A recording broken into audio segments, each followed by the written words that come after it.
Kita acap kali menemukan adanya pengaduan-pengaduan ijazahnya palsu. Lalu saya keluarkanlah surat edaran nomor 3 tahun 2015 tentang larangan menggunakan ijazah palsu dan sanksi bagi yang melakukannya. Nah, itu masa jadi pejabat negara ini tanda kutip membohongi, tidak baik, tidak menunjukkan satu keteladanan. Waktu itu saya siapa? Pak Pratikno. Berarti masih di zaman Pak Jokowi ya? Iya. Tapi lama setelah itu Mas Rizky di Pak Anies ya? Masuk dalam jajaran yang reshuffle gitu. Apa gara-gara terlalu keras ngomongin soal ijazah palsu ini? Dari perdebatan malam ini saya bisa melihat bahwa memang kita bisa menarik kesimpulan sebenarnya yang diundang oleh Pak Prabowo itu bukanlah oposisi, karena tidak ada istilah oposisi dalam sistem hukum kita. Tidak ada istilah. Yang ada adalah berada di luar pemerintahan atau di dalam pemerintahan. Itu satu. Saya juga tahu benar orang-orangnya. Bang Kasusno kan lebih pada aspek selama ini kritis terhadap persoalan hukum. Jadi bukan terhadap pemerintah. Mbak Siti Zuro, saya beratus kali bareng dia di TV. Saya tahu benar beliau memang tidak banyak suka pada pemikiran Pak Jokowi, tapi sangat mendukung Pak Prabowo. Sejak Pak Prabowo bersaing di 2014 dengan Pak Jokowi. Jadi bukan. Demikian juga Abraham Samad lebih pada Pak Jokowi dan sebagainya. Satu lagi siapa tadi? Lupa saya. Tapi itu juga bukan orang yang merupakan oposisi atau pengkritiknya Pak Prabowo. Jadi mereka diajak berdiskusi untuk memikirkan kepentingan rakyat. Seharusnya yang ikut diundang itu ada Bang Rey sama Bang Ubed. Gitu ya. Harusnya yang hari ini kelihatan juga gitu bagaimana tahap berikutnya. Itu satu. Saya juga tidak suka ya pada istilah dikit-dikit makar. Kita kan sudah tahu ada empat purnawirawan jenderal yang kemudian bahkan menandatangani. Lalu kemudian diusulkan ke DPR untuk soal pemakzulan Gibran. Nah itu kan juga bukan makar, itu kan diatur dalam KUHP pasal 104, 106, 107, 108. Ya kan? Kalau ingin memisahkan diri dari wilayah, membunuh presiden dan wakil presiden, salah satu, salah duanya kan itu. Nggak ada istilah kalau baru menyampaikan keinginan, kan di situ ada disuarakan diminta untuk bisa kepada Pak Presiden supaya Gibran dimakzulkan. Kan permintaan, itu aspirasi.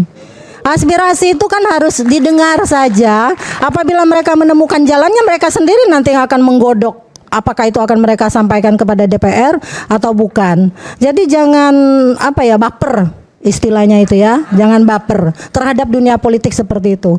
Kita berpuluh tahun nih sama Bang Ray, Bang Boni juga dengan saya, Bang Ubed itu membicarakan persoalan politik dalam negeri. Dan terakhir Kang Aiman, memang kalau kita ingin berpikir tentang rakyat, jauhkan pikiran kita dari menjilat pada kekuasaan. Itu ya. Kalau saya tahu Bang Ade Armando sampai harus ditelanjangi. Karena beliau waktu itu konsisten mendukung Pak Jokowi, benci pada Pak Prabowo. Setiap hari kita di TV dengan Paldo Maldini dan sebagainya yang ngata-ngatain Jokowi, dari PSI dengan Raja Juli Antoni. Pertama kali muncul bareng saya di TV One waktu itu. Lalu kemudian ketika masuk ke dalam kekuasaan, semuanya kehilangan idealismenya. Kenapa itu terjadi? Tadi saya katakan ketika orang masuk ke dalam sistem, tidak ada yang bisa merubah sistem, tapi mereka terseret ke dalam sistem. Ya, oke teman-teman, selamat datang kembali di channel ini. Kita melihat apa yang disampaikan oleh pengacara dari Pak Jokowi, ya, di mana ya pengacara Jokowi jawab Roy Suryo CS soal perbedaan salinan ijazah itu hanya persoalan fotokopi. Ya, teman-teman, Roy Suryo mengatakan bahwa ya salinan ijazah Pak Jokowi ya berbeda-beda ya, dari ukuran kertas dan lain sebagainya, teman-teman. Dan kubu dari Pak Jokowi ya selaku pengacara hukum dari Pak Jokowi mengatakan itu hanya soal perbedaan ya fotokopi. Nah, apakah memang benar hanya perbedaan fotokopi dengan hal ini? Ya, nah di sini dikatakan bahwa pengacara Presiden ke-7 Joko Widodo, ya Jokowi Rifai Kusuma Negara menegaskan bahwa ijazah klien yang asli telah melalui uji laboratorium forensik baik dari Bareskrim Polri dan berulang di Polda Metro Jaya. Rifai menanggapi tudingan terkait perbedaan ukuran ijazah yang sebelumnya disoroti oleh Roy Suryo CS. Menurutnya perbedaan tersebut hanya persoalan teknis penggandaan. Intinya kan kalau versi Bang Roy Suryo perubahan ukuran tak proporsional. Tapi kalau kami sebagai pihak penyerah ijazah, kami yakini itu hanya persoalan fotokopi. Ujarnya dalam dialog Rakyat Bersuara bertema salinan ijazah lengkap babak baru terungkap. Nah, kemudian teman-teman, ya, yang menambahkan dokumen tersebut telah diperiksa oleh aparat penegakan hukum. Sudah dilakukan uji lab for laboratorium forensik. Waktu di Bareskrim sudah diambil, sudah diuji lab for, kemudian di Polda juga diulang katanya. Nah, itu adalah jawaban dari kubu Pak Jokowi tentang tuduhan dari Roy Suryo, di mana Roy Suryo menuding bahwa ada perbedaan ya salinan ijazah Pak Jokowi. Menurut Rifai, teman-teman, hasil penelusuran justru menguatkan bahwa tidak ada persoalan pada substansi ijazah yang menyebutkan bahwa dari sejumlah dokumen yang tersimpan di beberapa KPU isinya identik. Tidak ada persoalan substansi ya, yang tanda tangan rektornya masih sama, NIM-nya Pak Jokowi masih sama, dekan yang tanda tangan masih sama, jadi substansi sama, tegasnya. Nah, teman-teman, ya memang kenapa ini diteliti, ya salinan ijazah Pak Jokowi ini diteliti, dan diteliti, ya karena ijazah yang asli belum juga ditunjukkan, ya belum diperlihatkan, atau seharusnya itu langsung disita oleh penegakan hukum untuk dilakukan ya pengujian. Nah, yang menjadi permasalahannya adalah ketika ya bukan Roy Suryo CS yang menguji itu, maka mereka masih belum percaya. Ya. Nah, di sini dikatakan Rifai juga menyinggung legalisasi ijazah yang telah dilakukan sejak lama.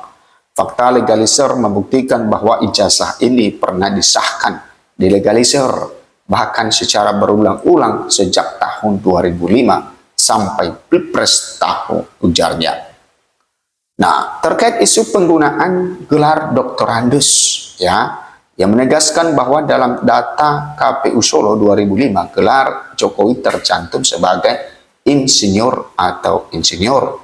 Nah, dan di situ tertulis nama Pak Jokowi adalah insinyur, jadi nggak mungkin tiba-tiba dibilang doktorandus. Nah, memang ada dugaan teman-teman bahwa dulunya Pak Jokowi katanya ya memiliki gelar doktorandus, tetapi tiba-tiba ketika beralih ke Jakarta ya berubah gelarnya menjadi insinyur. Nah, ia juga menyinggung bahwa dalam setiap kontestasi politik, dokumen ijazah selalu menjadi objek verifikasi ketat. Karena setiap pilkada, ijazah itu menjadi sesuatu yang sangat kita incar, ya ujarnya. Nah, kemudian Rifai menyimpulkan bahwa berbagai proses verifikasi dan pemeriksaan yang telah dilalui menjadi bukti bahwa ijazah Presiden Jokowi sah dan dikeluarkan secara resmi oleh Universitas Gadjah Mada UGM.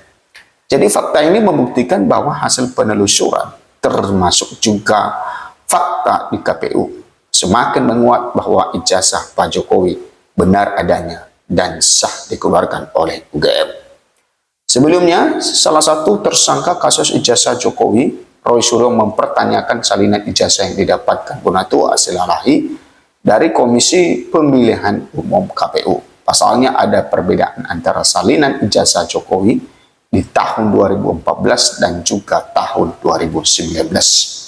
Catatan saya, kedua salinan ijazah yang beda tahun ini 2014 dan 2019 dengan perbedaan legalisasinya ini pantas dipertanyakan, ujar Roy Suryo kepada wartawan di Jakarta Rabu 11 Februari 2026 ini.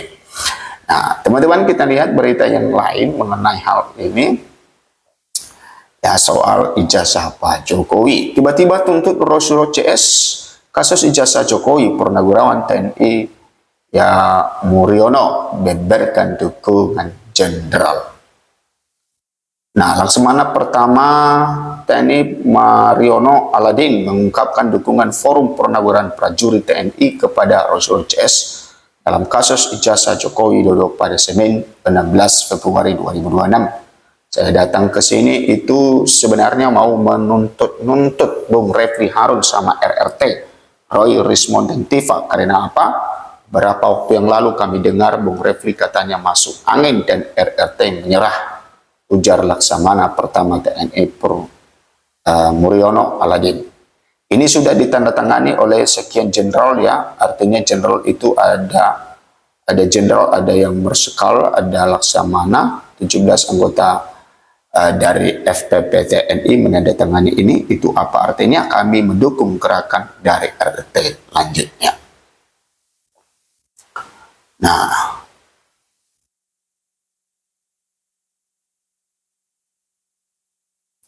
Nah, kemudian teman-teman kita lihat apa yang disampaikan oleh Dr. Tifa ya dalam kasus ijazah Pak Jokowi ini yang tak berkesudahan.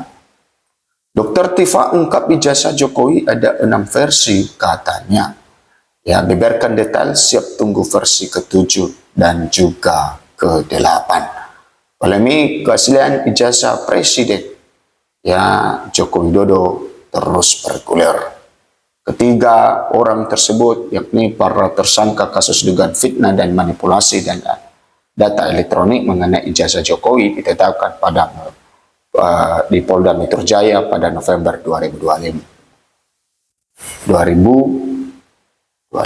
Kepada awak media, Dr. Tifa memaparkan hasil kajian timnya dalam rangka membuktikan kebenaran mengenai ijazah Pak Jokowi. Yang menjelaskan ada 6 versi atau spesimen berbeda dari dokumen ijazah yang beredar di publik. Versi atau spesimen 1, fotokopi A3 dari Dekan Fakultas Dekan UGM 2022. Menurut Dr. Tifa, spesimen pertama kali muncul secara resmi pada 20 Oktober 2022 saat Dekan Fakultas Kehutanan Universitas Gadjah Mada Dr. Sigit Sunarta. Format A3 sama dengan ijazah yang dikeluarkan oleh Universitas Gadjah Mada UGM untuk program sarjana. Nah, Dr. Tifa menjelaskan ada 2 ciri utama pada spesimen versi pertama. 1, terdapat lipatan pada kertas fotokopi ukuran A3. Yang kedua, adanya noktah atau letaran tinta pada logo UGM.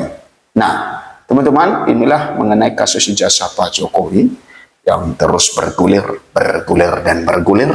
dan tak ada habisnya untuk bisa dibahas.